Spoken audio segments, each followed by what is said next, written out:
Je me tenais devant la lourde porte en bois massif d'un luxueux appartement haussmannien à Neuilly-sur-Seine.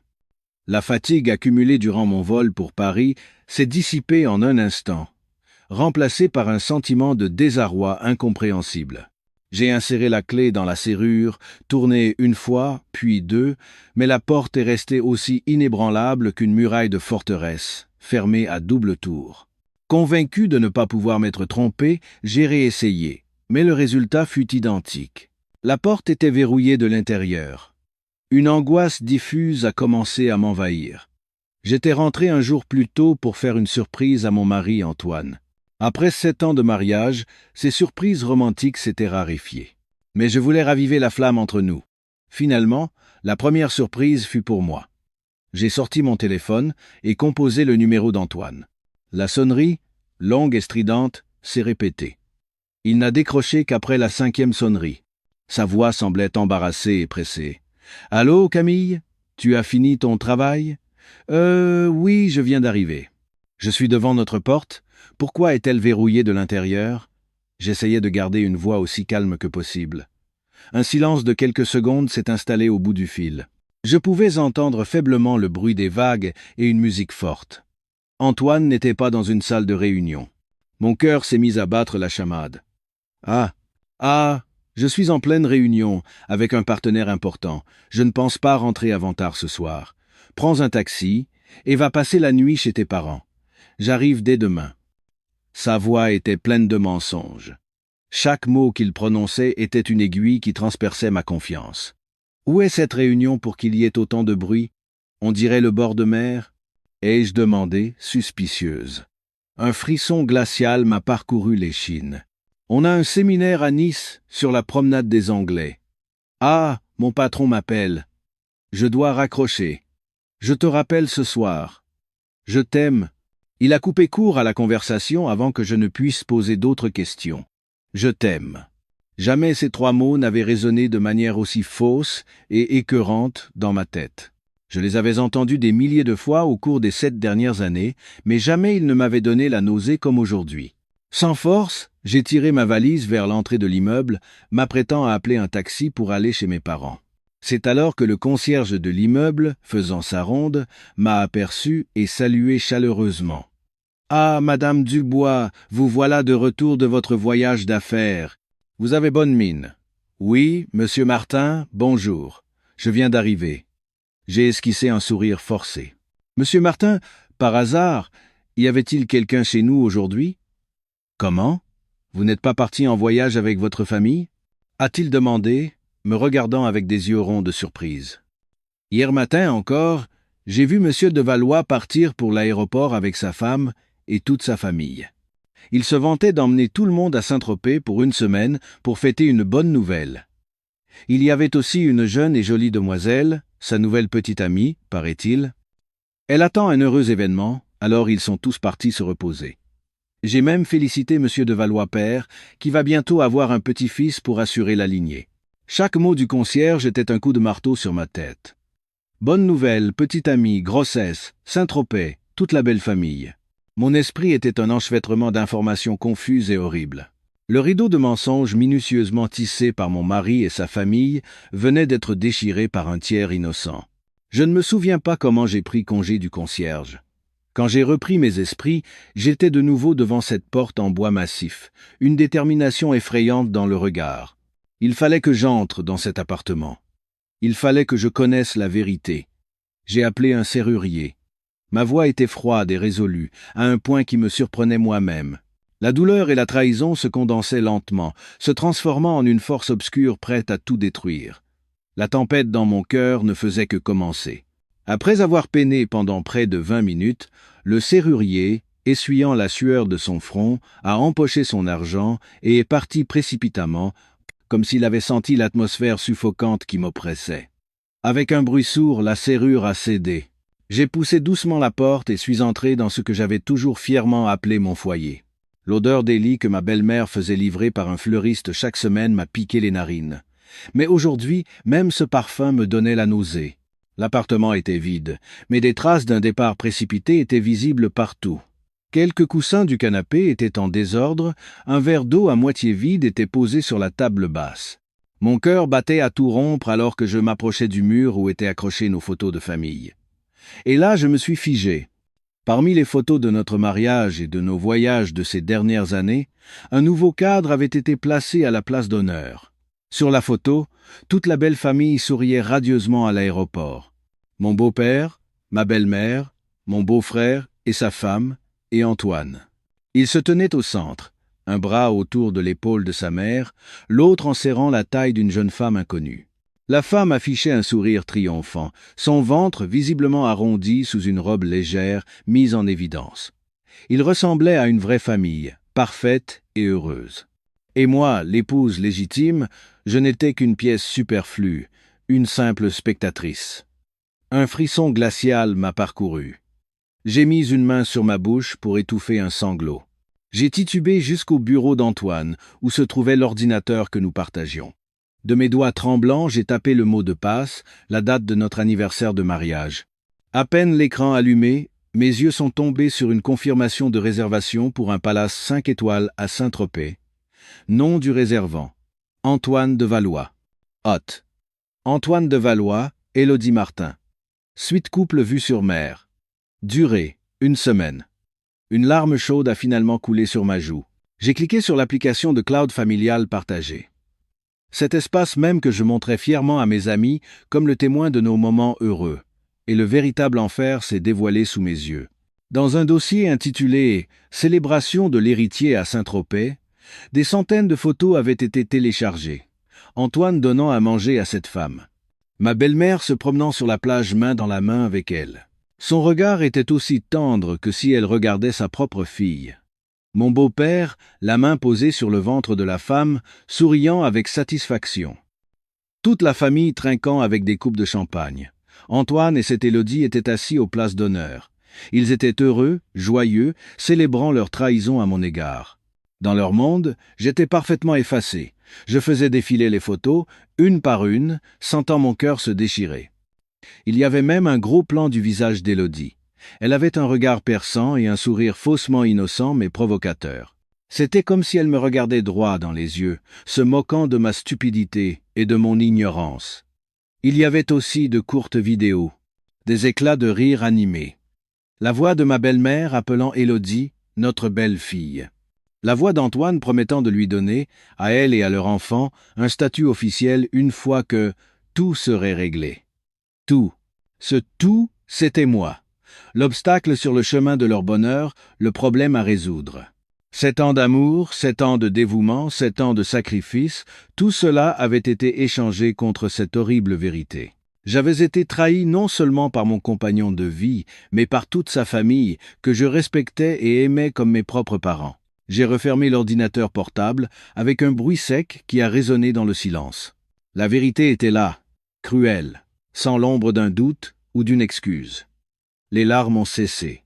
À leur place, du plus profond de mon être, une flamme de haine féroce a commencé à brûler. S'ils voulaient la guerre, ils l'auraient.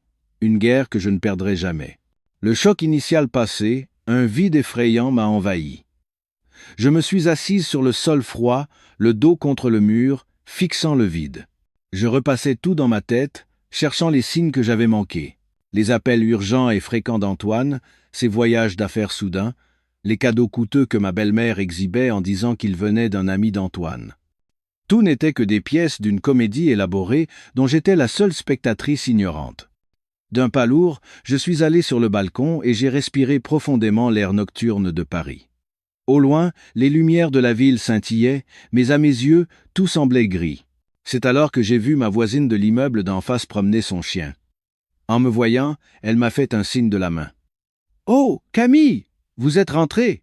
Je pensais que vous étiez partie avec votre famille. » J'ai à peine réussi à esquisser un sourire tordu. « Non, j'ai eu un imprévu au travail, je suis revenu plus tôt. » La voisine s'est approchée, l'air embarrassé, et a baissé la voix. « Camille, ne soyez pas triste en entendant ça, mais... » Avant de partir, il y a quelques jours, votre belle-mère est venue me voir, et elle n'arrêtait pas de vanter les mérites de la nouvelle petite amie de son fils. Belle, attentionnée, et en plus, elle porte le précieux héritier de la famille de Valois. Elle m'a aussi dit que votre couple battait de l'aile depuis longtemps et que vous n'attendiez plus que le divorce. Ça m'a fait de la peine pour vous en entendant ça. Quoi qu'il en soit, maintenant que les choses sont ainsi, soyez forte. Chaque mot de la voisine était une lame qui coupait le dernier fil de patience qui me restait. C'était la goutte d'eau qui faisait déborder le vase. Non seulement il me trompait dans mon dos, mais il me dénigrait et me rabaissait publiquement. Ma belle-mère, que j'avais tant respectée, se vantait de la fin de notre mariage pendant que je travaillais d'arrache-pied pour ce que je croyais être ma famille. J'ai remercié machinalement ma voisine et suis rentré. La douleur avait disparu, mon cœur brisé n'existait plus. Seule une raison froide comme la glace demeurait.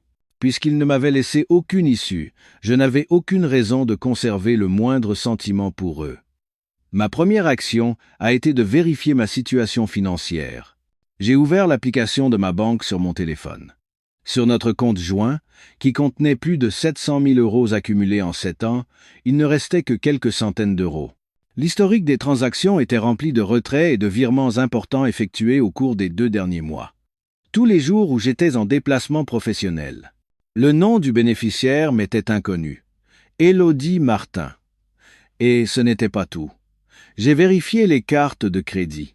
Le plafond de la carte d'Antoine était presque atteint, avec des factures de boutiques de luxe, de restaurants étoilés et de voyages coûteux. Il finançait sa vie de pacha avec sa maîtresse, avec notre argent, avec ma sueur et mon sang. La fureur a atteint son paroxysme. Je n'étais pas seulement trompé, j'étais ouvertement escroqué. Ils avaient l'intention de me prendre tout ce que j'avais avant de me jeter dehors, les mains vides. Mon corps entier tremblait de mépris et de haine. Non, je ne les laisserai pas faire. Je me suis assise au bureau, j'ai ouvert mon ordinateur portable. Mes doigts se déplaçaient rapidement et fermement sur le clavier. Je commençais à chercher des informations sur les avocats spécialisés en divorce et sur les procédures légales pour protéger mes biens. La douleur se transformait en action.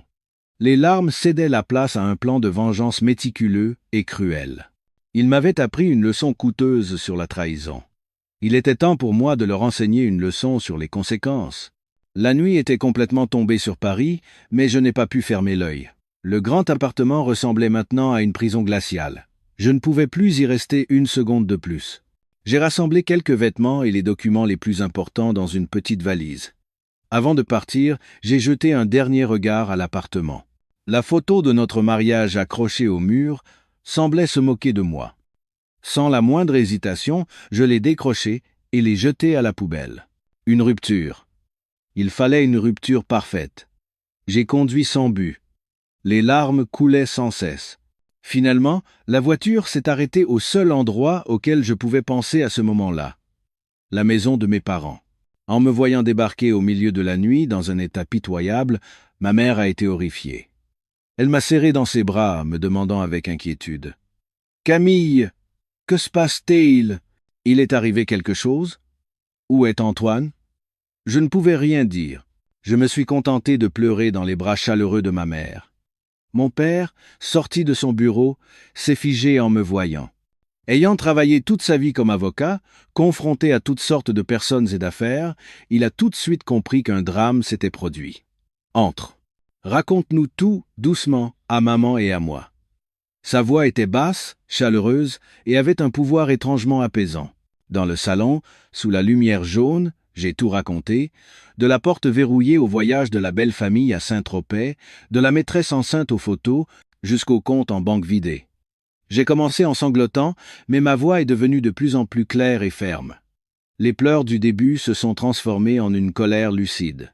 Après avoir tout entendu, ma mère tremblait de rage. Mon Dieu, comment des gens aussi sans scrupules peuvent-ils exister? Toute une famille qui complote contre ma fille? Ma pauvre Camille, comme tu as dû souffrir?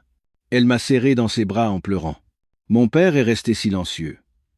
Assis dans son fauteuil, les mains jointes, son regard s'est aiguisé. Son silence était plus effrayant que 1000 réprimandes. Quand j'ai fini mon récit, mon père a pris la parole lentement. Chaque mot était catégorique. « Ma fille, écoute bien, papa. Premièrement, assez de pleurs et de désespoir. À partir de maintenant, tu dois être forte. Tu n'as rien fait de mal. Ce sont eux, les coupables. Ne t'effondre jamais. » J'ai hoché la tête, essuyant mes larmes à la hâte. Deuxièmement, a poursuivi mon père, nous n'allons pas les laisser s'en tirer. Ce n'est pas une simple affaire d'adultère. C'est de l'escroquerie, du détournement de biens, et potentiellement des actes criminels de faux et usage de faux. Papa ne te laissera pas subir cette injustice. Mais papa, qu'est-ce que je dois faire maintenant? Ai-je demandé d'une voix encore tremblante. La première chose que tu dois faire, c'est trouver un très bon avocat. Mon père m'a regardé droit dans les yeux. Cette affaire ne peut plus se régler avec des sentiments. Elle doit se régler par la loi. Tu te souviens de Julien, le fils de mon ami le député, Monsieur Roche? Il est aujourd'hui l'un des meilleurs avocats de Paris en matière de divorce et de litiges patrimoniaux. Il est brillant, déterminé, et il ne te laissera pas perdre un centime. Julien Roche. Je me souvenais de lui. Nous étions au lycée ensemble, et assez proches. Julien était intelligent et spirituel, mais aussi très direct. J'avais appris plus tard qu'il était devenu avocat après des études à l'étranger et qu'il avait beaucoup de succès. Nous nous étions perdus de vue depuis longtemps. Je vais l'appeler. Il viendra tout de suite. En attendant, repose-toi un peu. Cette bataille sera longue. Tu dois préserver tes forces. La détermination de mon père et l'amour de ma mère m'ont redonné de la force. Je n'étais plus seul. J'avais une famille qui me soutenait, une alliance solide qui venait de se former. Cette nuit, je dormirai sous la protection de mes parents, dans ma chambre d'enfant. Et demain matin, au lever du soleil, ma guerre commencerait. Une guerre pour la justice, l'honneur, et pour tout ce qui m'appartenait. Moins d'une heure après l'appel de mon père, la sonnette a retenti. Julien est arrivé plus vite que je ne l'aurais cru.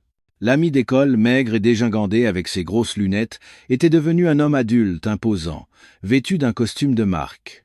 Seul son regard vif et perçant derrière ses lunettes était resté le même. « Monsieur, Madame Dubois, bonsoir, et salut, Camille !» Julien a salué mes parents d'une inclination de tête avant de se tourner vers moi. Une lueur de compassion a traversé son regard un instant avant de se transformer en concentration professionnelle. « Votre père m'a expliqué la situation en gros. Camille, allons droit au but. Ce n'est pas le moment de se lamenter, c'est le moment d'agir. Je dois tout entendre, dans les moindres détails, sans rien omettre. » Assise en face de Julien, j'ai tout raconté une fois de plus. Cette fois, sans larmes ni sanglots. Juste une déclaration claire et froide. Je lui ai montré les photos, la confirmation de réservation et les relevés de compte que j'avais pris soin de capturer. Mon père, assis à côté, ajoutait parfois quelques détails du point de vue d'un juriste expérimenté. Julien écoutait en tapant rapidement quelque chose sur sa tablette. Plus il écoutait, plus son expression devenait grave. Quand j'ai terminé, Julien a relevé la tête. Son regard était aussi tranchant qu'une lame. « La situation est plus grave que je ne le pensais ?» a-t-il dit sans détour. « Ce n'est pas une simple procédure de divorce pour adultère. C'est une escroquerie organisée. Ils ont planifié très méticuleusement de détourner tes biens. Mais ils ont commis une erreur fatale. Trop arrogants, ils ont laissé trop de traces. » Julien a tourné l'écran de sa tablette vers moi. Une carte mentale claire y était dessinée. Voici notre stratégie. Nous allons attaquer sur 3 fronts. Premièrement, prouver l'adultère et la violation du devoir de fidélité. Les photos, les vidéos, le témoignage de la voisine, la réservation, c'est plus que suffisant. Nous pouvons engager une procédure pour faute, ce qui aura de lourdes conséquences financières pour lui. Mon cœur battait la chamade. Je n'avais jamais envisagé de pousser Antoine à ce point. Mais l'image de lui enlaçant sa maîtresse, de sa famille souriant radieusement sur ma douleur, m'est revenue en mémoire. Mon hésitation a disparu. Deuxièmement, a poursuivi Julien, et c'est le plus important, les finances. Nous devons prouver qu'Antoine a détourné le patrimoine commun, utilisé les fonds de son entreprise à des fins personnelles et même potentiellement imité ta signature pour contracter des prêts. Il est le PDG de l'entreprise familiale, n'est-ce pas? J'ai besoin de toutes les informations sur cette entreprise. Nous allons demander un audit indépendant. Je soupçonne qu'il a acheté un appartement ou une voiture à sa maîtresse avec l'argent de la société. Mais comment obtenir ces informations? Ai-je demandé avec inquiétude. C'est alors que la sonnette a de nouveau retenti. Ma mère a ouvert la porte et la personne qui est entrée était mon cousin, Marc. Il était en civil, mais sa démarche et sa carrure ne cachaient pas sa profession de policier. « J'ai reçu l'appel de tonton » Je suis venu tout de suite, a dit Marc, me regardant d'un air inquiet. Ça va, toi? Oui, ça va? J'ai secoué la tête. Marc, tu arrives à point nommé. On a besoin de ton aide. Mon père a brièvement expliqué la situation à Marc. En écoutant, son visage s'est durci. Il m'a tapoté l'épaule, puis s'est tourné vers Julien. Que puis-je faire? Dites-moi. Nous avons besoin de votre aide, oui. De beaucoup d'aide, a dit Julien avec un sourire calculateur. Premièrement, enquêtez sur l'identité de cette femme, Élodie Martin. Je pense que ce n'est pas n'importe qui. Deuxièmement, vérifiez toutes les transactions immobilières ou de véhicules au nom d'Antoine de Valois ou de cette femme au cours des 2 dernières années. Troisièmement, si possible, essayez de glaner discrètement des informations auprès de quelques employés du service comptable de l'entreprise de Valois. Marc a hoché la tête sans la moindre hésitation. D'accord. C'est une affaire de famille. Je vous fournirai les premières informations dans les 24 heures. Ce type, Antoine de Valois, sa réputation de coureur de jupons n'est un secret pour personne. Il n'y a que ma cousine, dans sa naïveté, qui ne le savait pas. Les mots de mon cousin étaient un autre poignard dans mon cœur, mais un poignard nécessaire pour me réveiller. Et la troisième attaque, a conclu Julien, c'est le choc psychologique. Nous devons agir très vite et par surprise, pour ne leur laisser aucun temps de réaction. Pendant qu'ils s'amusent à Saint-Tropez, nous allons installer un piège parfait à Paris. Quand ils reviendront, il ne restera plus rien. Cette nuit-là, la lumière du salon de mes parents est restée allumée tard. Un véritable quartier général avait été mis en place. Mon père, avocat chevronné, jouait le rôle de conseiller stratégique. Julien, le commandant en chef, élaborait chaque opération avec précision. Marc, l'unité de reconnaissance, collectait les informations. Et moi, la victime souffrante, j'étais devenu la carte maîtresse de cette guerre. La flamme de la haine en moi ne brûlait plus pour m'autodétruire, mais pour éclairer le chemin de la contre-attaque à venir. Le lendemain matin, alors que je passais en revue des documents avec Julien et mon père, le téléphone a sonné. C'était Antoine. Mon cœur a fait un bond. Une vague de dégoût m'est montée à la gorge. J'ai regardé Julien d'un air suppliant. Il m'a fait signe de me calmer et m'a chuchoté à l'oreille. « Décroche, joue la comédie. Tu es l'épouse inquiète. Ne laisse transparaître aucun soupçon. Si tu peux pleurer, c'est encore mieux. Fais durer l'appel et mets le haut-parleur. » J'ai pris une profonde inspiration pour maîtriser mes émotions. J'ai appuyé sur le bouton vert et ai pris une voix volontairement tremblante. « Allô, chérie? Mon amour, tu dormais? Désolé, j'étais tellement occupé hier que je n'ai pas pu te rappeler. » La voix d'Antoine au bout du fil était toujours aussi douce et parfaitement hypocrite. « Ce n'est rien. » J'ai commencé à renifler. « C'est juste que je m'inquiète pour toi. Tu n'es pas trop fatigué avec cette réunion?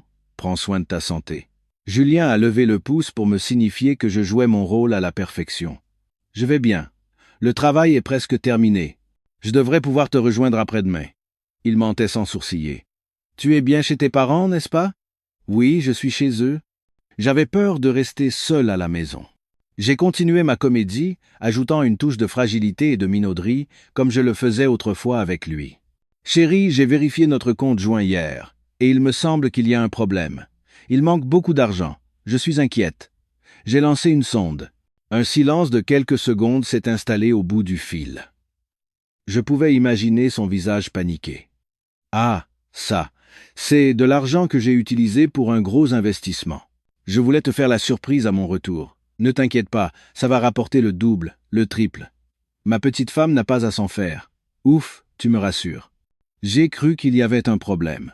Alors travaille bien, je ne te dérange pas plus.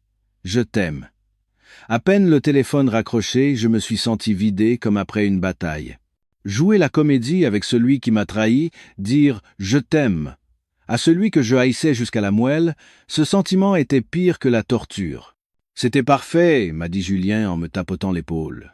Il a commencé à mentir pour couvrir ses problèmes financiers. C'est la preuve qu'il a quelque chose à se reprocher. Il pense que tu le crois encore aveuglément. C'est notre force. Il va baisser sa garde. Mon père a hoché la tête. C'est vrai. Le plus important maintenant, c'est que tu retournes dans cet appartement. Son ordinateur personnel, les documents dans son coffre-fort. Les preuves les plus importantes sont là-bas. Mais comment pourrais-je y retourner? Je ne veux pas être seul là-bas. L'idée de retourner dans ce lieu rempli de mensonges me donnait la chair de poule. « Tu n'iras pas seul », a dit Julien d'un ton ferme. « Je viendrai avec toi. » Nous y allons en tant qu'avocat et cliente pour rassembler des biens personnels et des documents relatifs à une procédure de divorce. C'est parfaitement légal. De plus, j'ai engagé un expert. Il va copier toutes les données de l'ordinateur d'Antoine, même les fichiers supprimés. Nous ne laisserons rien passer. Le plan a été rapidement mis en place. Cet après-midi, Julien et moi retournerions sur la scène du crime. Je devais affronter à nouveau les souvenirs et la douleur de ce lieu. Mais cette fois, je n'étais pas seul. L'endroit même où j'avais été trahi allait devenir le point de départ de leur chute. Ma comédie parfaite ne faisait que commencer, et je jouerais ce rôle d'épouse naïve et pitoyable jusqu'au dernier moment. Jusqu'à ce que le rideau tombe et que les coupables paient le prix. Cet après-midi-là, je suis retourné à l'appartement avec Julien et un expert en informatique. L'air à l'intérieur était aussi froid et suffocant que la nuit précédente. Pendant que l'expert copiait les données de l'ordinateur d'Antoine, Julien et moi avons fouillé méticuleusement le bureau. Nous avons découvert un petit coffre-fort dissimulé derrière un tableau. « Tu connais la combinaison ?» a demandé Julien. J'ai secoué la tête, mais une série de chiffres m'est soudainement venue à l'esprit. L'anniversaire de sa maîtresse. Je me souvenais de l'avoir vu dans un document sur l'ordinateur. D'une main tremblante, j'ai composé les chiffres. Le coffre s'est ouvert avec un clic. Il n'y avait pas beaucoup d'argent liquide, mais il était rempli de contrats de prêt et de documents que je n'avais jamais vus. Le plus horrible, c'est que mon nom était maladroitement imité dans les signatures de l'emprunteur et du garant. J'ai eu l'impression que mon cœur s'arrêtait. Antoine ne s'était pas contenté de me tromper. Il avait essayé de me faire porter le chapeau pour des milliards de dettes et de faire de moi une criminelle. Julien a photographié soigneusement tous les documents. « C'est bon, c'est une preuve irréfutable », a-t-il dit. Incapable de cacher sa colère à ma place. Contracter un prêt en imitant une signature est un crime pénal. Cette fois, la famille de Valois ne s'en sortira pas. Nous avons tout pris et avons quitté les lieux immédiatement. À peine arrivé chez mes parents, avant même d'avoir bu un verre d'eau, la sonnette a retenti bruyamment. Ma mère a regardé l'écran de l'interphone et son visage s'est durci. « C'est ta belle-mère. » Mon père et moi nous sommes regardés, puis nous avons tourné les yeux vers Julien. Il a esquissé un sourire narquois, a pris mon téléphone, a activé l'enregistreur et l'a glissé discrètement dans la poche de ma veste. Elle est là. Le spectacle va commencer. Reste calme et laisse-la parler. Plus elle parlera, plus elle commettra d'erreurs. Ma mère a ouvert la porte et ma belle-mère, Madame de Valois, est entrée comme une tornade. Loin de son image habituelle élégante et distinguée, elle avait l'air aujourd'hui hagarde et furieuse. Dès qu'elle m'a vu, sans même un bonjour à mes parents, elle m'a pointé du doigt. « Qu'est-ce que tu fiches ici? Qui t'a permis de venir? »« Maman, c'est la maison de mes parents. Où voulez-vous que j'aille d'autre ?» J'ai essayé de garder une voix calme. « Tu oses encore m'appeler maman? Je n'ai jamais eu une belle fille comme toi ?» a-t-elle crié. « Antoine m'a tout raconté. Tu passes ton temps à ne rien faire à la maison à part être jalouse pour un rien. Tu n'es pas à la hauteur de mon fils. » Mon père s'est levé d'un bond, le visage rouge. « Madame, veuillez mesurer vos propos. Ici, c'est ma maison, et ma fille n'est pas quelqu'un que vous pouvez insulter à votre guise. »« Oh, regardez-le, il prend la défense de sa fille, » a ricané ma belle-mère. « Laissez-moi vous dire une chose. Notre Antoine a trouvé bien mieux.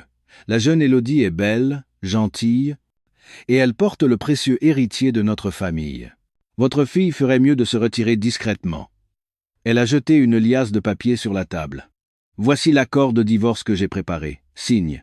Je te donne un studio à la Défense en guise de compensation. Considère ça comme un dédommagement pour ta jeunesse perdue. Prends ça et disparais de ma vue. Ne me force pas à voir des choses désagréables. Ce poste de directrice dans ta maison d'édition, je peux le faire disparaître d'un claquement de doigts. » J'ai regardé cet accord de divorce minable et le visage effronté de la femme que j'avais un jour sincèrement respecté. La colère m'est montée à la gorge, mais je me suis souvenu des mots de Julien. J'ai pris une profonde inspiration, les regardé droit dans les yeux, et ai dit d'une voix claire et froide. « Madame, vous avez dit tout ce que vous aviez à dire?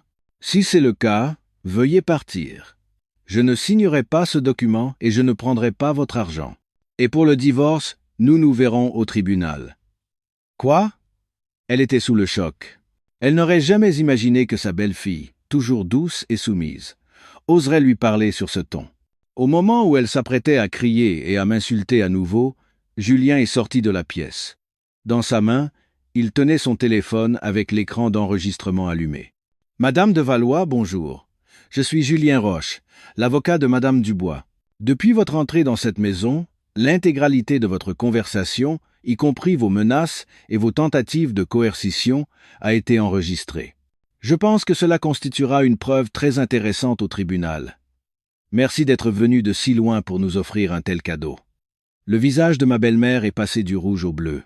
Elle a balbutié, nous a pointé du doigt, puis est partie en titubant, non sans lâcher une dernière insulte. La porte a claqué. Je me suis effondré sur une chaise. Mon corps entier tremblait. Julien a arrêté l'enregistrement et m'a dit avec un sourire « La preuve est venue à nous toute seule. La prochaine étape, c'est d'aller rendre une petite visite à mademoiselle Élodie. » Ce soir-là, mon cousin Marc a envoyé un dossier épais à Julien. Les informations sur Élodie Martin y étaient révélées en détail. Âgée de 24 ans, originaire d'une petite ville de province, elle avait abandonné ses études très tôt pour monter à Paris. Sa profession était floue, mais sa vie amoureuse était très mouvementée. Elle se spécialisait dans les relations avec des hommes d'âge mûr, riches et mariés. Antoine n'était pas sa première victime, et probablement pas la dernière. Une croqueuse de diamants professionnelle, comme je le pensais, a commenté Julien. Plus important encore, Marc avait trouvé l'adresse de l'appartement de luxe qu'Antoine avait acheté pour Élodie. Un duplex au sommet d'une tour dans le Triangle d'Or, et il était au nom d'Élodie Martin. Cependant, le paiement intégral provenait des comptes de l'entreprise de Valois, sous le couvert de frais de projet. Détournement de fonds et abus de biens sociaux, un chef d'accusation de plus, a dit Julien en tapotant le dossier du doigt. « Camille, tu veux y aller? Je pense que ce serait bien que tu y ailles en personne. Nous avons besoin de plus de preuves qu'ils vivent en concubinage. » Honnêtement, je ne voulais pas y aller. Je ne voulais pas affronter celle qui avait détruit ma famille. Mais ma raison me disait que je devais le faire. Pour briser complètement la dernière illusion qui pouvait subsister et pour transformer la douleur en une force absolue. Il fallait que je voie de mes propres yeux. « J'irai », ai-je dit fermement. Le lendemain, j'ai conduit seul jusqu'à l'adresse indiquée. Julien attendait dans un café voisin, prêt à intervenir si j'en avais besoin. Debout devant la porte de l'appartement au 25e étage, j'ai pris une profonde inspiration pour me calmer. Mais ce que j'ai vu coller sur la porte a fait voler en éclats tout mon sang-froid. C'était une petite plaque en bois sur laquelle était gravé au laser avec élégance « Famille de Valois ». Ils ne prenaient même pas la peine de se cacher. Ils vivaient ouvertement comme un couple, construisant leur nouveau foyer sur les ruines du mien. Une vague de fureur m'a envahi. J'ai appuyé fermement et longuement sur la sonnette. Quelques secondes plus tard, la porte s'est ouverte. Élodie se tenait là, vêtue d'un déshabillé en soie qui laissait voir son ventre, une main sur la hanche. Elle m'a toisé de haut en bas, son regard se chargeant de mépris. Elle était encore plus belle qu'en photo. Une beauté vive et calculatrice. « C'est pourquoi? Vous cherchez quelqu'un ?» Sa voix était froide et tranchante. « Je suis Camille Dubois, l'épouse de M. Antoine de Valois. » J'ai insisté sur chaque mot. Élodie a éclaté de rire. « Ah, c'est vous, la madame. On m'a beaucoup parlé de vous.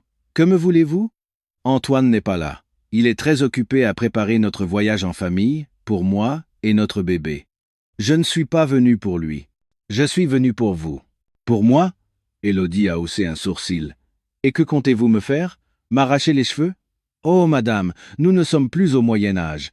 Vous devriez vous en prendre à vous-même de ne pas avoir su garder votre mari. Vous pensez vraiment pouvoir rivaliser avec moi, vous qui êtes plus âgé et stérile ?» Chacun de ces mots était une aiguille qui me transperçait la chair. Mais je ne me suis pas mis en colère. J'ai regardé fixement son ventre, puis ses yeux, et j'ai souri froidement. « Je ne suis pas venu vous arracher les cheveux. Je suis venu vous annoncer une nouvelle. Premièrement, M. de Valois et moi sommes toujours légalement mariés. Votre concubinage public avec lui est une faute qui peut avoir de graves conséquences. Cette plaque « Famille de Valois » sera une excellente preuve. » L'expression arrogante d'Élodie s'est légèrement figée. Deuxièmement, ai-je poursuivi, cet appartement a été acheté avec des fonds détournés de son entreprise. Les autorités ne tarderont pas à débarquer ici. En tant que propriétaire en titre, il vous sera difficile de ne pas être impliqué. Vous dites n'importe quoi, a commencé à bégayer Élodie. Sa confiance initiale avait disparu. Et troisièmement, c'est la dernière chose que j'ai à dire. Je me suis approché d'elle et j'ai baissé la voix pour que nous seuls puissions entendre.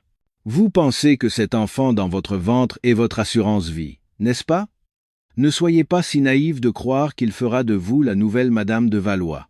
Pour moi, il n'est rien, mais si la famille de Valois découvrait la vérité sur cet enfant, eh bien, je ne suis pas si sûr qu'il serait encore considéré comme le précieux héritier. Profitez bien du temps qu'il vous reste, mademoiselle. Sur ces mots, j'ai tourné les talons. Sans un regard en arrière. Derrière moi, je l'entendais crier quelque chose, mais je n'y ai pas prêté attention. J'avais semé la graine du doute dans son esprit. J'avais brisé sa confiance et son arrogance. Dans cette confrontation, j'avais gagné. Et ce n'était que le début. De retour de ma confrontation avec Élodie, je me sentis étrangement soulagé. La haine était toujours là, mais elle ne me consumait plus aveuglément. Elle était maintenant une flamme contrôlée, une source d'énergie pour passer à l'étape suivante. Dès le lendemain matin, Julien et moi sommes allés à la banque. Sur ses conseils, j'ai immédiatement demandé le gel de tous les comptes joints et des cartes familiales utilisées par Antoine. L'employé de banque a d'abord hésité, mais lorsque Julien a présenté le certificat de mariage et les preuves des manœuvres frauduleuses d'Antoine, il a coopéré rapidement. Le peu d'économie qu'il me restait a été transféré sur un nouveau compte à mon seul nom. C'est la première étape pour lui couper les vivres, a expliqué Julien. Sans argent, il ne pourra plus maintenir son train de vie luxueux avec sa maîtresse et il ne tardera pas à paniquer. L'étape suivante fut encore plus audacieuse. Par l'intermédiaire d'un cabinet d'audit indépendant et de confiance recommandé par mon père, Julien a envoyé une demande officielle à l'entreprise de Valois. La demande exigeait la soumission de tous les livres de compte des 3 dernières années pour un audit complet. En tant qu'épouse légale du PDG et partie prenante, j'en avais parfaitement le droit. La lettre précisait que si l'entreprise ne coopérait pas, nous engagerions une procédure judiciaire et demanderions l'intervention du tribunal. C'était une attaque directe contre le gagne-pain de toute la famille de Valois. Comme Julien l'avait prévu, les résultats ne se sont pas fait attendre. Cet après-midi-là, alors que je réglais les dernières affaires à ma maison d'édition, mon téléphone n'arrêtait pas de sonner. C'était Antoine. J'ai laissé sonner longuement avant de décrocher en feignant d'être endormi. « Allô, Camille? Tu dormais? »« J'étais un peu fatigué. Je faisais une sieste. »« Qu'est-ce qu'il y a, chérie? » J'ai délibérément bâillé.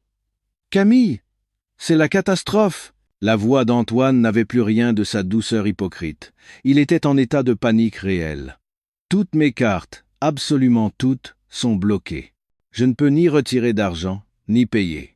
Vérifie si ton compte va bien. »« C'est vraiment bizarre, » ai-je dit en feignant la surprise. « Laisse-moi vérifier. »« Oh, notre compte joint est aussi bloqué. »« Chérie, la banque a dû faire une erreur.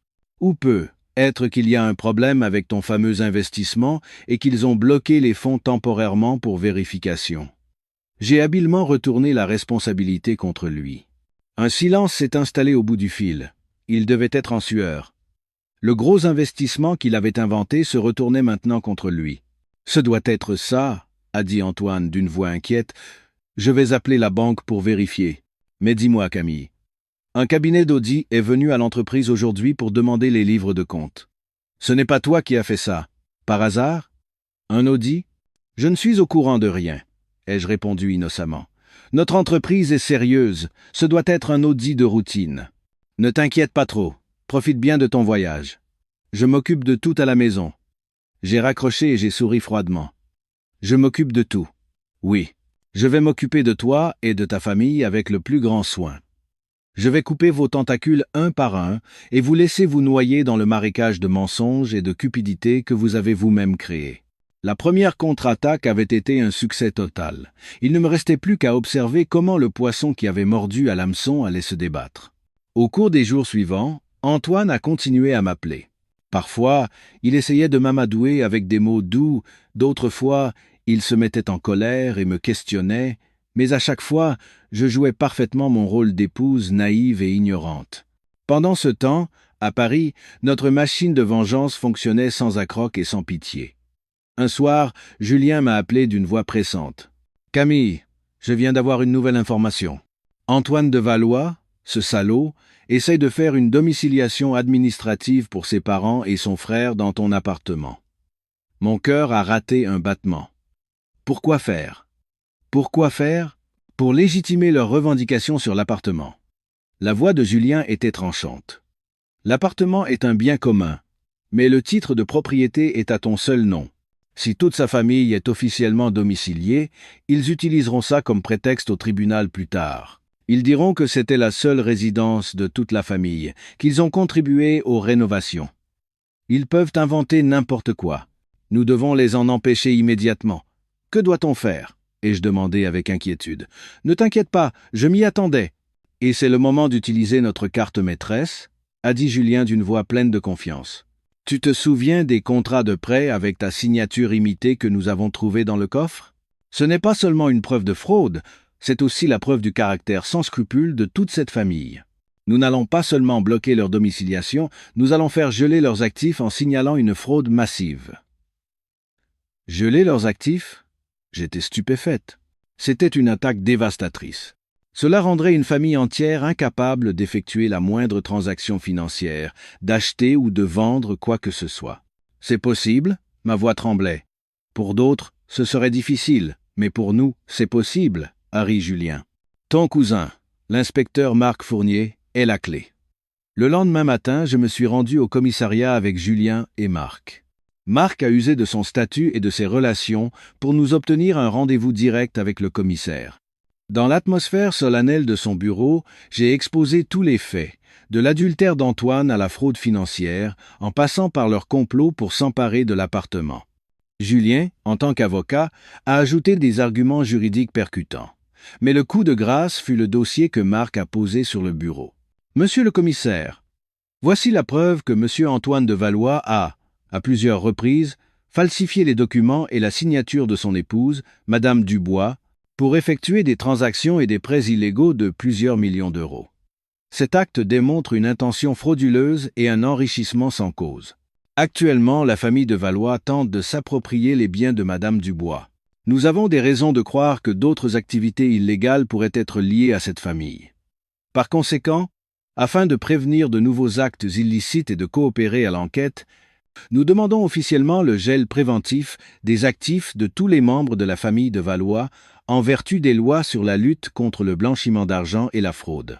Le commissaire a examiné le dossier, son visage se durcissant progressivement.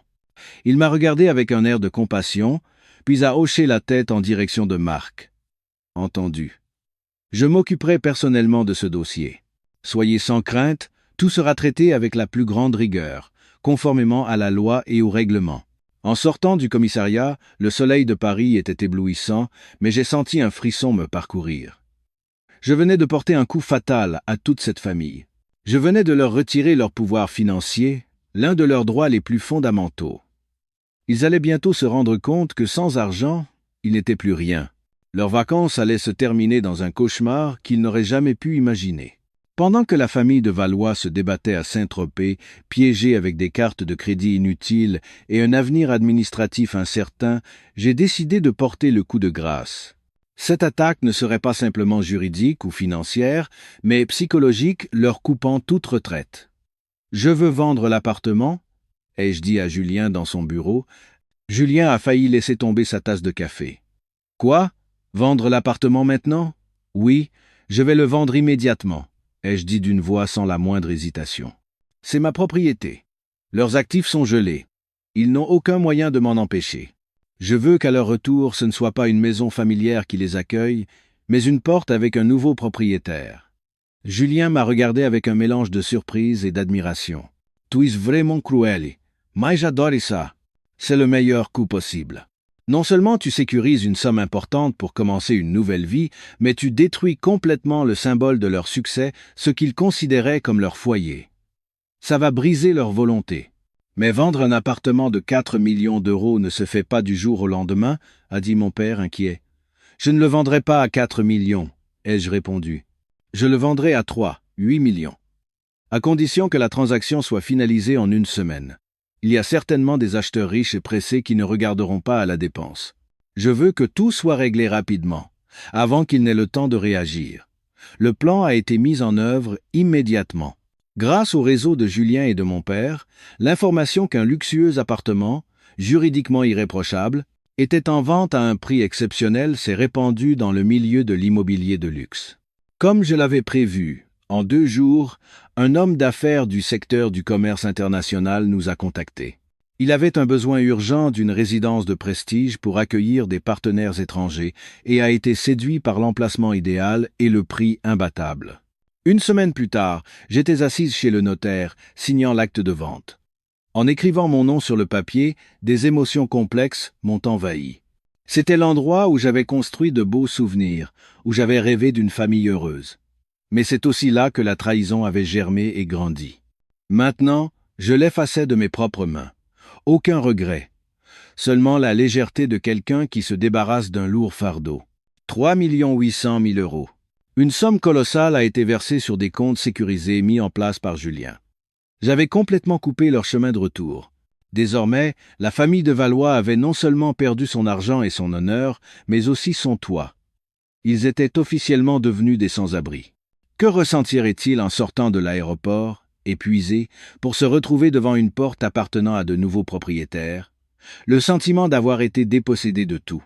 Exactement le sentiment qu'ils m'avaient donné. Mon plan de vengeance se déroulait encore plus parfaitement que je ne l'avais espéré. Mon plan de vengeance se déroulait parfaitement, voire mieux que prévu. Chacun de mes pas enfonçait la famille de Valois un peu plus profondément dans le marécage du désespoir. Cela aurait dû être jubilatoire et satisfaisant, mais étrangement, je me sentais de plus en plus mal physiquement ces derniers temps. Chaque matin, des nausées soudaines me prenaient. Je n'avais pas d'appétit, mon corps était constamment fatigué, et je ne voulais que rester au lit. Au début, j'ai pensé que c'était simplement dû au stress excessif, que cette guerre avait épuisé mon corps et mon esprit. En me voyant pâlir et maigrir, ma mère était morte d'inquiétude. « Camille, pourquoi ne ferais-tu pas un bilan de santé complet? Je ne suis pas tranquille comme ça, je t'accompagnerai. » Pour la rassurer, je me suis rendu à l'hôpital américain de Paris. Après une prise de sang et divers examens, j'ai attendu nerveusement devant le cabinet du médecin. 30 minutes plus tard, une infirmière a appelé mon nom. Le médecin, une femme de l'âge de ma mère, m'a regardé avec des yeux doux. Elle a consulté les résultats sur son ordinateur, puis a souri et a dit « Félicitations, vous n'êtes pas malade du tout. J'ai juste une bonne nouvelle pour vous. » Mes oreilles bourdonnaient. « Une bonne nouvelle? Que voulez-vous dire? Vous êtes enceinte, » a dit le médecin avec un sourire. « D'environ 5 semaines. L'embryon est bien implanté dans l'utérus. Il se développe bien et en bonne santé. Votre constitution fait que vous avez des nausées matinales assez fortes. Je vais vous prescrire des vitamines et vous donner des conseils diététiques. Enceinte. » Ces 2 mots ont résonné dans mes oreilles comme un coup de foudre. J'étais tellement sous le choc que je suis resté figé, incapable de prononcer un mot. Ma mère, assise à côté de moi, est passée de la surprise à la joie, puis son regard s'est de nouveau rempli d'inquiétude. Je n'entendais plus ce que disait le médecin. Seul le mot « enceinte » tournait en boucle dans ma tête.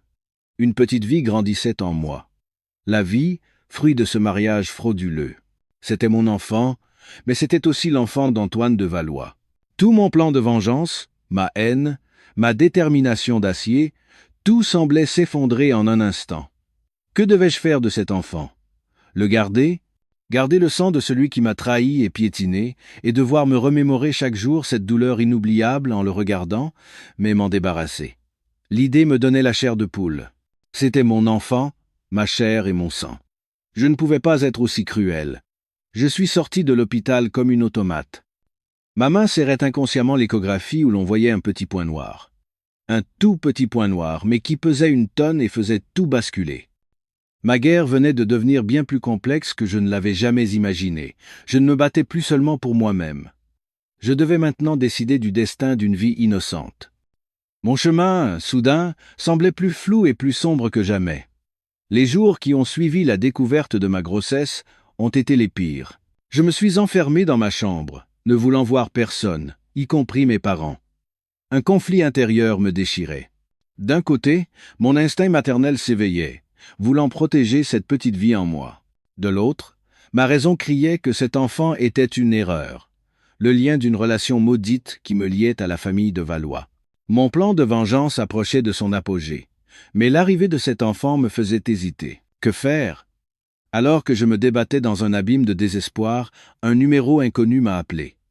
Je ne voulais pas répondre et j'ai ignoré l'appel, mais le numéro a insisté, encore et encore. Finalement, agacé, j'ai décroché, prêt à dire mes 4 vérités à l'interlocuteur. Allô, qui est-ce? Madame Camille Dubois, l'épouse de Monsieur Antoine de Valois? Au bout du fil, une voix de femme âgée, basse et légèrement rauque. C'est bien moi. Qui êtes-vous? Ai-je demandé, méfiante. Je m'appelle Sylvie, Sylvie de Valois. Je suis la tante paternelle d'Antoine. Je me suis figé. La tante d'Antoine. Je n'avais jamais entendu parler de cette personne par qui que ce soit de la famille de Valois. À ma connaissance, mon beau-père était fils unique. Comme si elle avait lu dans mes pensées, la femme a poursuivi. Vous devez être surprise. Mon frère, c'est-à-dire votre beau-père, a coupé les ponts avec moi il y a plus de 20 ans. Il préférerait que personne ne connaisse mon existence. Alors pourquoi m'appelez-vous? Je restai sur mes gardes. J'ai suivi votre affaire ces derniers jours, a dit Sylvie. L'infidélité d'Antoine, le fait que toute sa famille vous ait trompé, je sais tout. Vous avez très bien agi. Le gel des comptes, la vente de la maison, c'était très déterminé. Vous me rappelez moi, autrefois. Une amertume transparaissait dans sa voix. Je vous appelle pour vous aider. L'ennemi de mon ennemi est mon ami, comme on dit. Vous et moi, nous avons un ennemi commun, la famille de mon frère. Et pourquoi devrais-je vous croire? Je ne vous demande pas de me croire tout de suite. Rencontrons-nous d'abord, a-t-elle dit. J'ai des choses intéressantes à vous montrer. Avec ça, toute la famille de Valois ne pourra plus jamais relever la tête. Je vous attends ce soir à 20h, au café Le Calme, dans le Marais. Sur ces mots, elle a raccroché. Je suis resté assise, abasourdie. Mon esprit était en ébullition. Une tante paternelle, avec qui la famille avait rompu depuis 20 ans, apparaissait soudainement pour m'aider dans ma vengeance. C'était trop étrange, mais dans ma situation, je n'avais plus rien à perdre. J'ai décidé de la rencontrer. À 20h précises, je suis arrivé au café Le Calme. Un petit café caché dans une ruelle tranquille. Sylvie de Valois était déjà assise à une table dans un coin. La soixantaine, les cheveux grisonnants. Mais le regard toujours aussi vif, elle dégageait une force et une maturité. Elle ne ressemblait en rien à mon beau-père. Dès que je me suis assise, elle est allée droit au but. Elle a posé une vieille mallette sur la table. « Voici tous les documents originaux du groupe Valois », a-t-elle dit. « L'entreprise que j'ai fondée avec mon frère. Mais quand l'entreprise a commencé à prospérer, il m'a évincé par des moyens détournés et m'a pris toutes mes parts. Voici les preuves de son évasion fiscale, de la création de sociétés, écran pour constituer une caisse noire, et du détournement de fonds qui lui a permis de bâtir sa fortune actuelle. Sous le choc, j'ai parcouru les documents un par un. Des chiffres, des signatures, des contrats fictifs, des preuves irréfutables. Rien qu'avec ça, mon beau-père risquait de passer le reste de sa vie en prison. Mais ce n'est pas le plus intéressant, a dit Sylvie avec un regard complexe. Elle m'a tendu un test de paternité jauni par le temps. Voici le coup de grâce. J'ai pris le papier. C'était un résultat de test ADN. Sujet du test, Paul de Valois, mon beau-père, et Antoine de Valois. Résultat, non-concordance de la relation de parenté. Mon esprit allait exploser. Antoine n'était pas le fils biologique de son père? Exactement, a dit Sylvie, comme si elle avait lu dans mes pensées. Antoine est le fruit d'une erreur de jeunesse de ma belle-sœur, votre belle-mère, avec un ancien amant. Mon frère l'a su, mais pour l'honneur de la famille et pour avoir un héritier, il a décidé de l'élever comme son propre fils. Mais au fond de lui, il ne l'a jamais vraiment aimé. C'est pour ça qu'il a toujours été si strict et répressif avec lui. C'est le plus grand secret de la famille de Valois, la honte qu'il a voulu enterrer toute sa vie. Maintenant, je vous le donne. À vous de voir comment vous voulez l'utiliser. J'ai regardé alternativement la femme en face de moi et les preuves entre mes mains.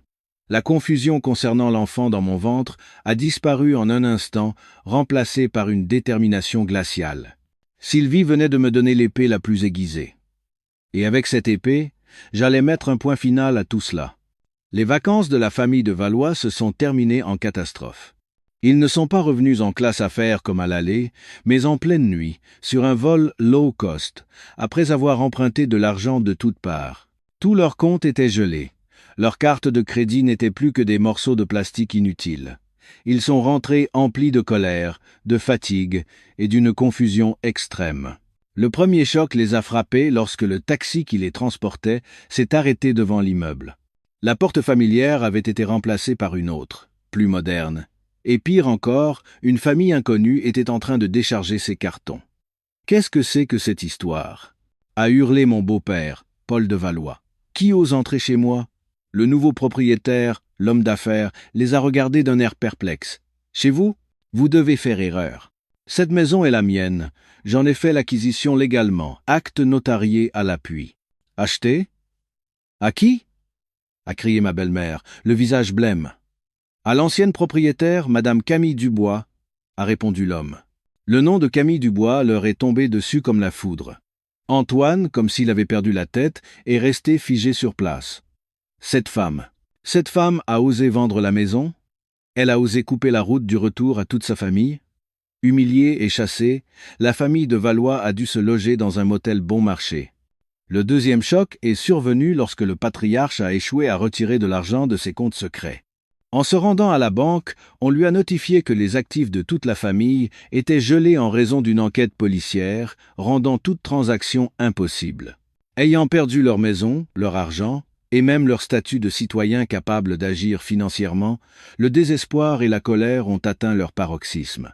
Dans leur folie, ils ne pouvaient penser qu'à une seule personne, moi. C'était moi qui avais manigancé tout ça. « Il faut que je trouve cette garce. Je vais la déchiqueter !» hurlait ma belle-mère dans la chambre du motel. Antoine, qui était en état de choc depuis des jours, était maintenant submergé par la rage. Il ne pouvait pas croire que sa femme, toujours douce et soumise, ait pu orchestrer une telle chose seule. Il devait y avoir quelqu'un derrière tout ça. Mais peu importe qui, il devait me trouver et me demander des comptes.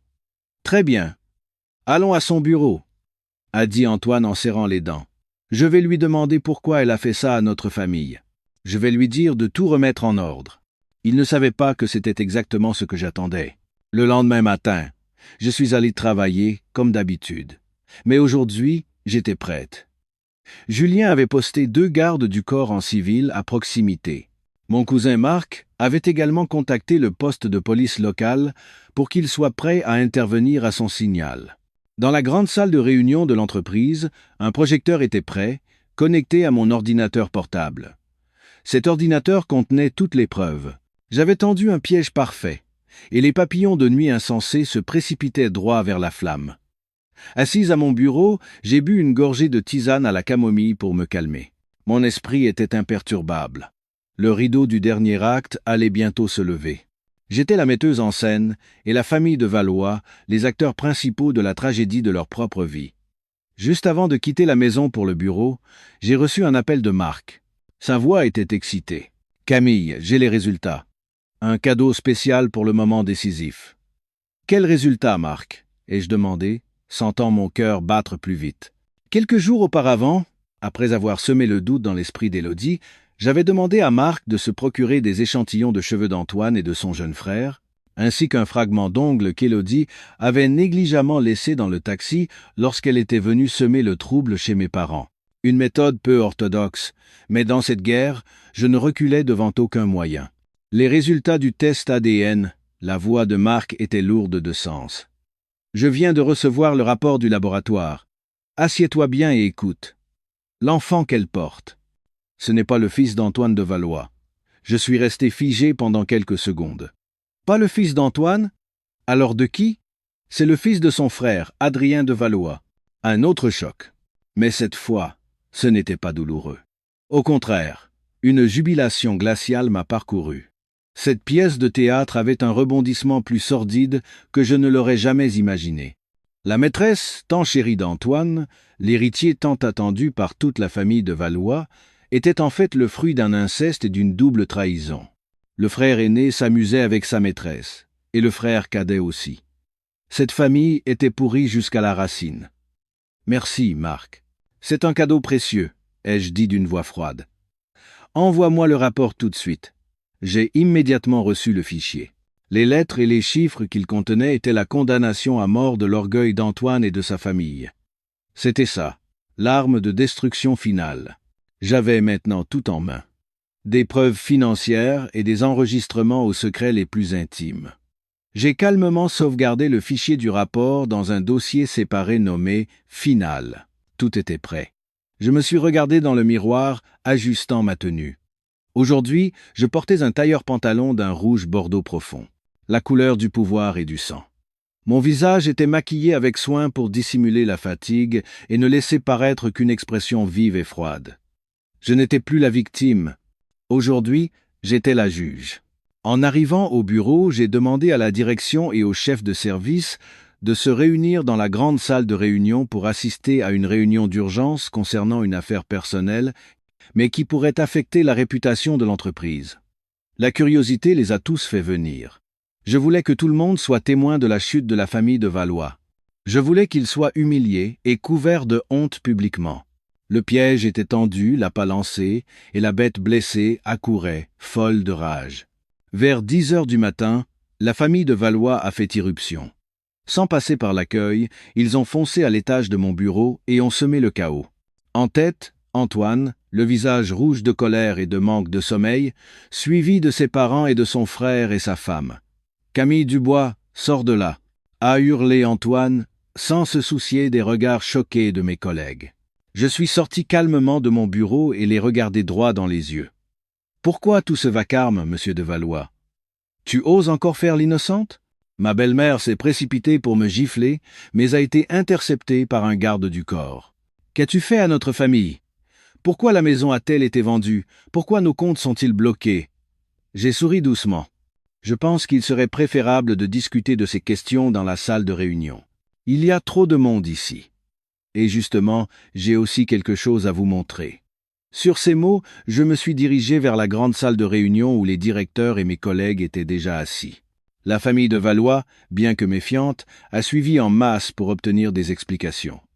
Une fois tout le monde assis, j'ai pris la télécommande du projecteur et suis monté sur l'estrade. La porte de la salle de réunion s'est refermée. « Famille de Valois, bienvenue, ai-je commencé ?» Ma voix a résonné dans la pièce.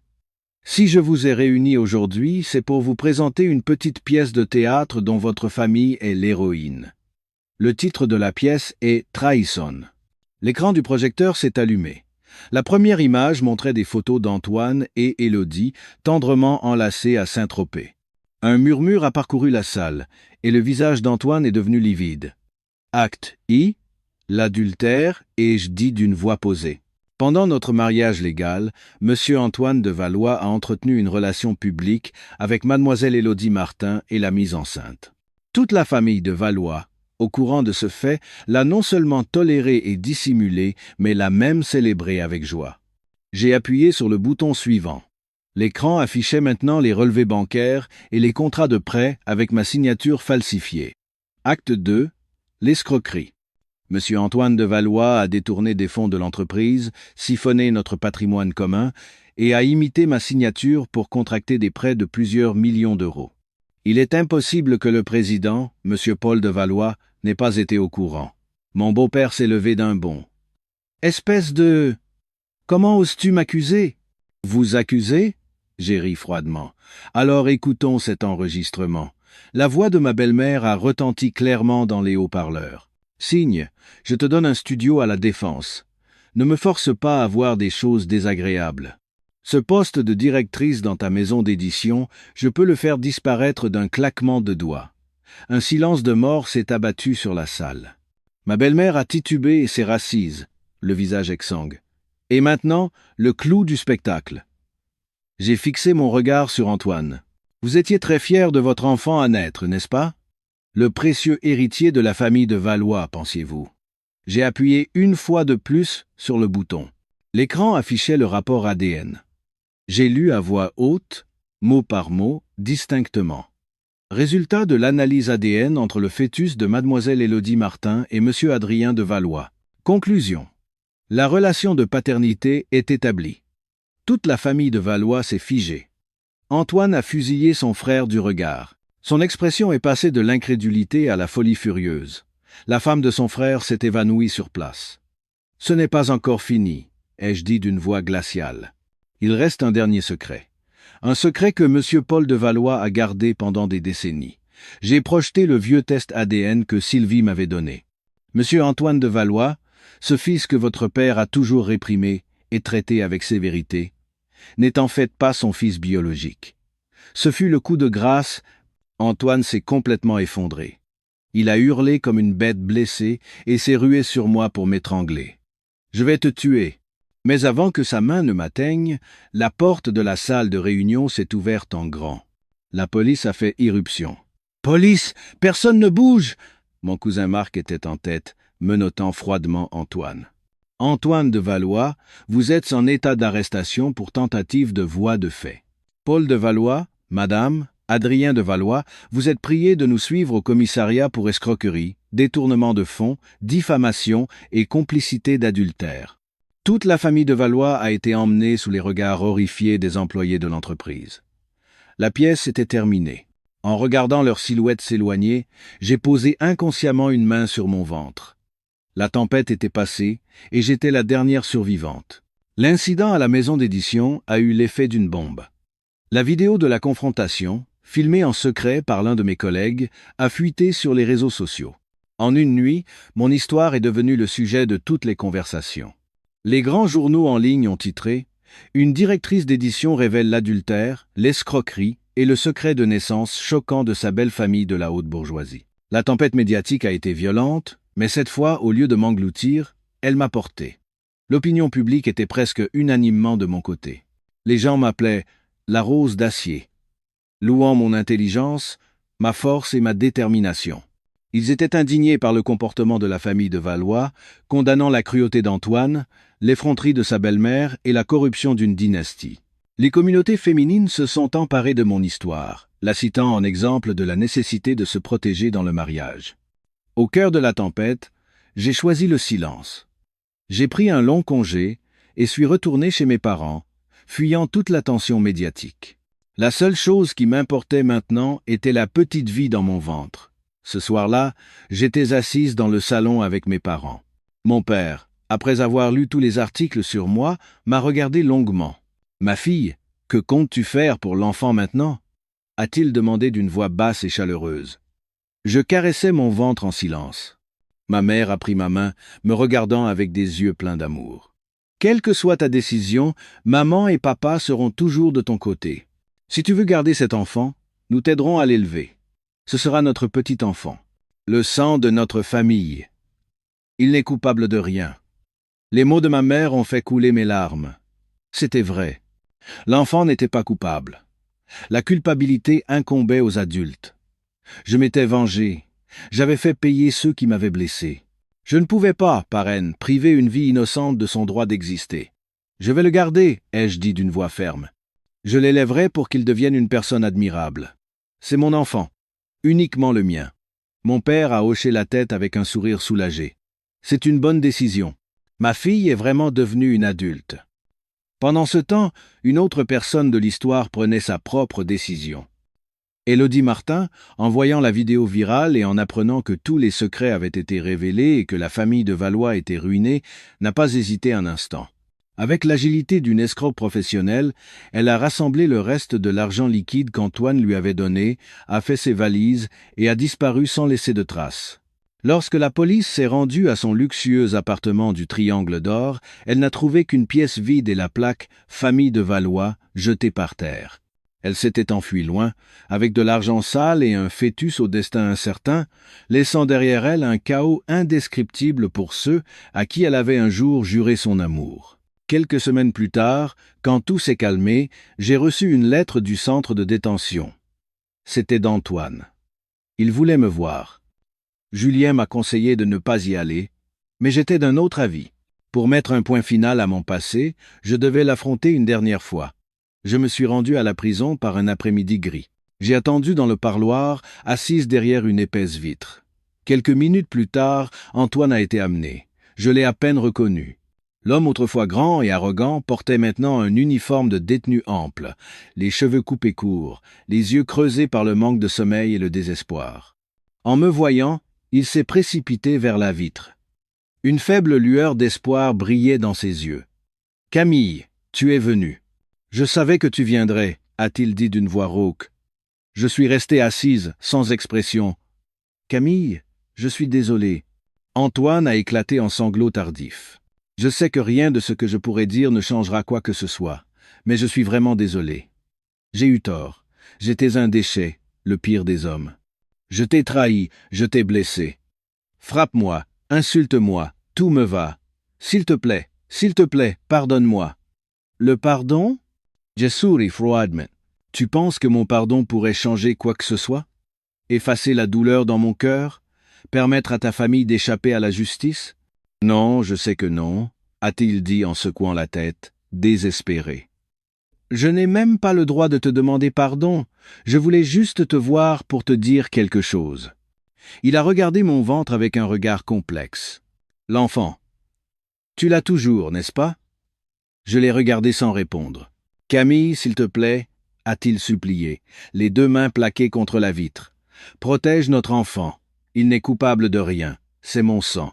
S'il te plaît, donne-moi une chance d'être son père, même depuis la prison.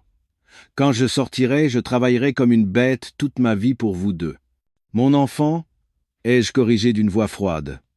Cet enfant est le mien. Il n'a rien à voir avec toi ni avec la famille de Valois. Antoine s'est figé, mais a hoché la tête avec amertume. Oui, ton enfant. Si tu le protèges, cela me suffit. Il a hésité un instant, puis a baissé la voix comme pour me chuchoter quelque chose. Il y a une dernière chose que je dois te dire. Ma tante, fais attention à cette femme, Sylvie de Valois. J'ai froncé les sourcils. Elle n'est pas aussi simple que tu le penses, a dit Antoine. Une lueur de peur brillait dans ses yeux. Elle déteste notre famille. Elle déteste mon père. Si elle t'a aidé, ce n'est pas par bonté. C'est pour ses propres raisons. Sa cruauté dépasse tout ce que tu peux imaginer. Fais attention, Camille.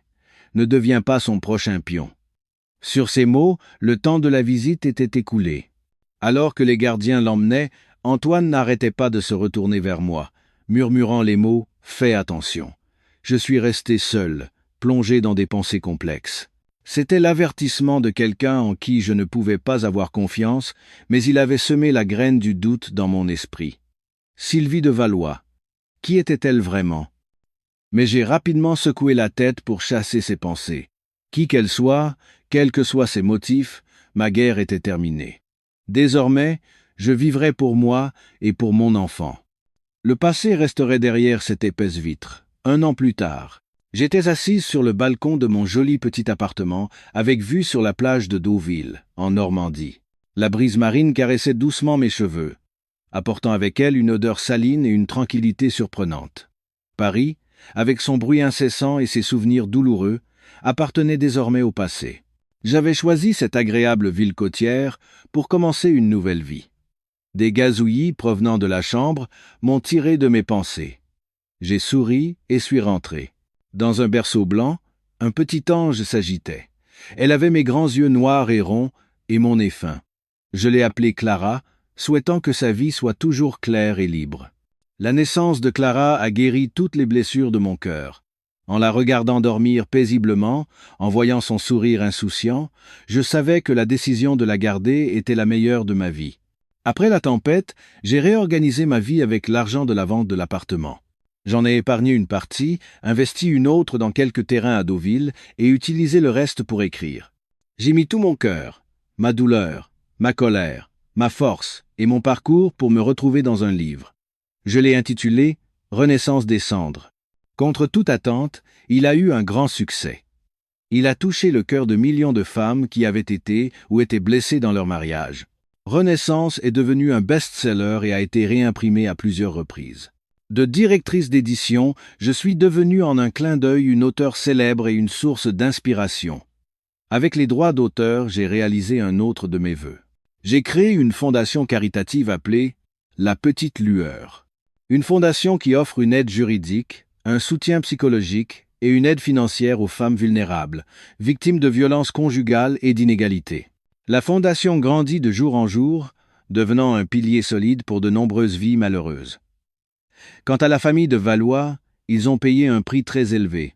Mon ex-beau-père a été condamné à 15 ans de prison pour évasion fiscale, détournement de fonds et de nombreux autres chefs d'accusation. Le groupe Valois a fait faillite, et tous leurs biens ont été saisis pour rembourser les dettes. Antoine a été condamné à 5 ans de prison pour escroquerie, adultère et tentative de voie de fait. Son frère Adrien a également écopé d'une peine avec sursis. Madame de Valois, sous le choc, a perdu la raison. Une famille autrefois flamboyante était complètement tombée en disgrâce. Je ne me souciais plus d'eux. Ma vie se résumait maintenant à Clara, à mes livres et à la fondation La Petite Lueur. C'est dans ces choses simples que j'ai trouvé la sérénité et le sens de la vie. La fondation La Petite Lueur organisait un gala de charité dans un complexe hôtelier sur la plage de Deauville. En tant que fondatrice, j'étais occupée à accueillir les donateurs et les invités. Clara, qui venait d'avoir 1 an, se tenait à mes côtés, s'agrippant à ma jambe. Elle était la star de l'événement, tout le monde la trouvait adorable. Alors que je discutais avec des invités, une voix familière m'a interpellé. « Camille ? C'est bien vous, Camille Dubois ?» Je me suis retourné. Un homme grand et à l'allure bienveillante, avec des lunettes et une apparence intellectuelle, me souriait. Je suis resté un instant perplexe avant de le reconnaître. « Lucas ? Lucas Bernard, c'est bien toi ? » ?»« Oui, c'est moi, » a-t-il ri. « Je ne m'attendais pas à te voir ici. J'ai lu ton livre, il est vraiment bien écrit. Et j'ai entendu ton histoire. Tu as été incroyablement forte et admirable. » Lucas était un camarade d'université. Il avait toujours été timide et gentil, un ami qui m'aidait discrètement dans mes études. Nous nous étions perdus de vue après la remise des diplômes, et je ne m'attendais pas à le revoir ici des années plus tard. Il était maintenant architecte et était à Deauville pour un nouveau projet de complexe hôtelier. Il avait entendu parler de l'événement de la Fondation par hasard et avait décidé de venir. Nous avons longuement parlé de nos vies, de nos parcours et de nos changements. Lucas était un conteur fascinant. Son regard sur Clara et moi était toujours chaleureux et sincère. Il n'a pas cherché à creuser mon passé douloureux, se contentant d'écouter et de compatir en silence. Ce soir-là, alors que je couchais Clara, j'ai reçu un texto d'un numéro inconnu. « C'est moi, Antoine. Je vais bientôt être en liberté conditionnelle. Pourrais-tu m'envoyer une photo de l'enfant ? Elle me manque tellement. » J'ai lu le message sans la moindre émotion et l'ai supprimé tranquillement. Pour moi, cet homme était déjà mort. Quelques jours plus tard, Lucas est venu chez nous. Il n'a apporté ni fleurs, ni cadeaux coûteux.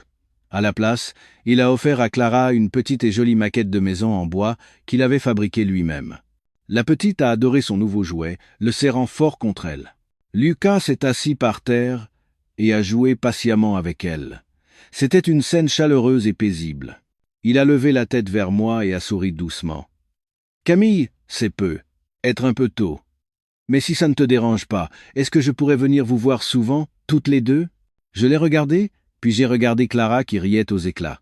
J'ai senti une chaleur se répandre dans mon cœur, gelé depuis si longtemps. J'ai souri et hoché la tête.